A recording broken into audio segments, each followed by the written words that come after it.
Waheguru Ji Ka Khalsa, Waheguru Ji Ki Fateh. My name is Jasleen Kaur and I'm a trans creator on the Guru Granth Sahib project. We're excited to announce the release of Guru Amardas Sahib's Var Sat composition. So this is the first of 2 releases. This composition is set in the rag or musical mode of Bilaval, which you might remember is a rag or musical mode of auspiciousness, happiness, accomplishment, and determination.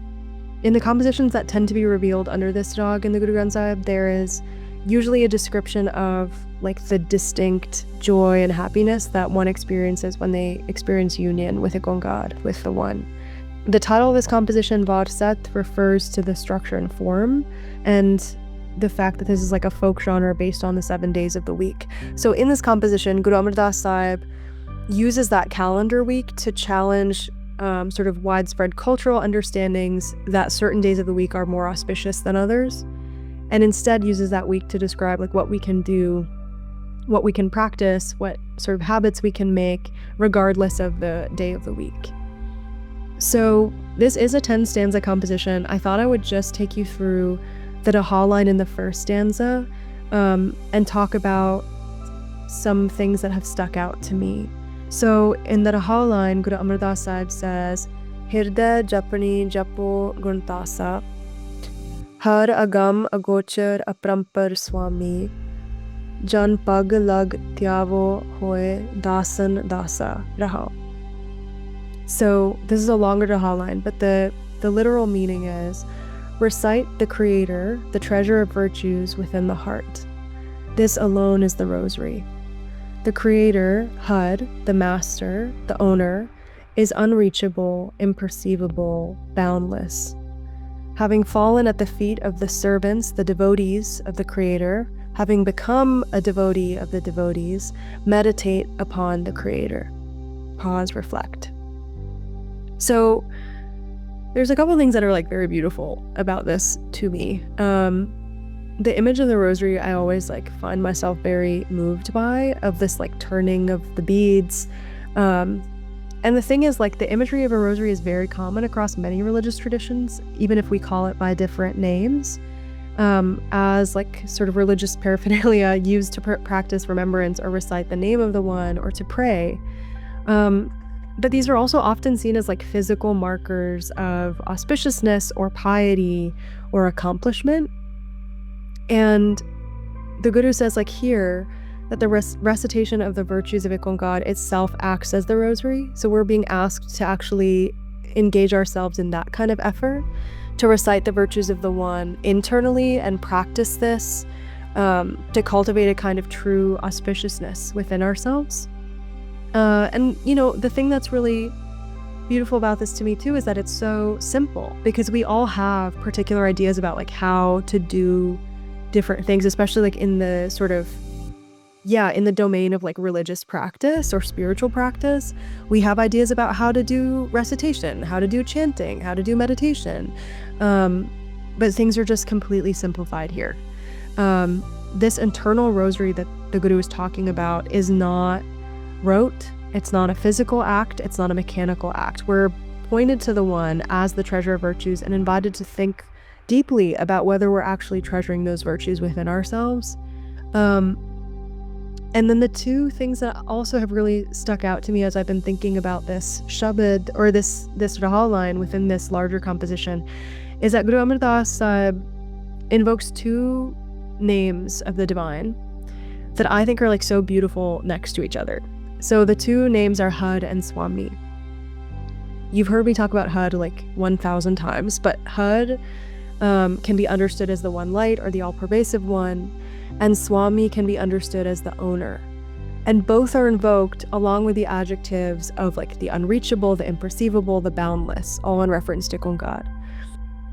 And the thing that's like so beautiful about that to me is that Hud points to the positionality of the One, the vastness of the One, the things that cannot be fully understood or sort of fixed or evaluated. And Suami points to an intimate relationship between the being and the One as the beloved owner of all, between the lover and the beloved, who we've kind of we've surrendered to as our owner.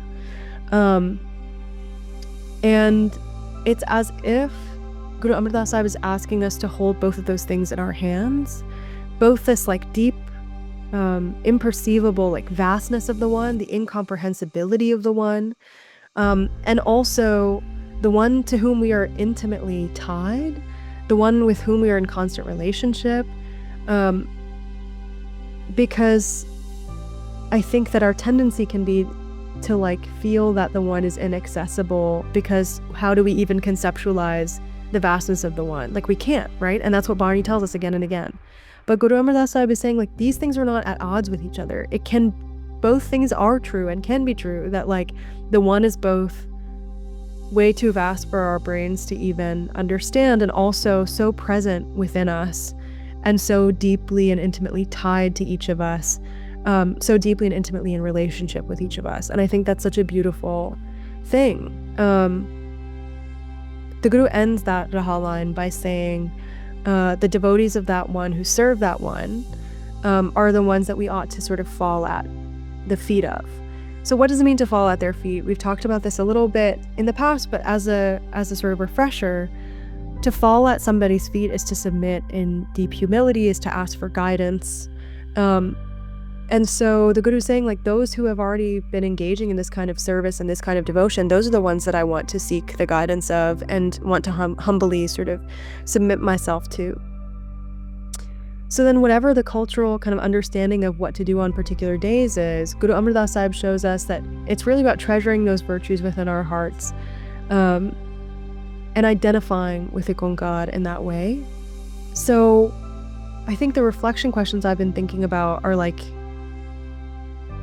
am I even involving myself in that kind of effort and developing that kind of internal remembrance of the divine virtues? Have I been able to like kind of eliminate that binary that I have in my own head about like who Ikonkar is, if I can say that? Like, have I resolved that dichotomy for myself? And have I treasured those virtues really? Like, have I really practiced that kind of deep, devoted recitation or identification with Ikonkar?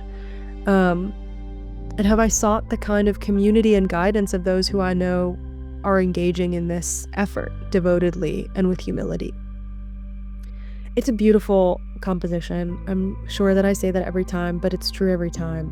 Guru Amardas Sahib alludes to all the kinds of schools of thought and lifestyles and systems and philosophies and complexes that we navigate as humans in the world that claim to help us develop some kind of religious or spiritual currency.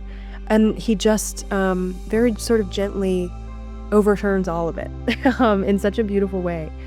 And I really encourage you to spend time with these stanzas, to look at the word meanings and footnotes and etymology, to look at the commentary, to look at the literal and interpretive translations and transcreations, and reflect more deeply on what you're spending your kind of day-to-day doing. What does your calendar week look like? Are you engaging in that kind of effort on a daily basis, regardless of the day?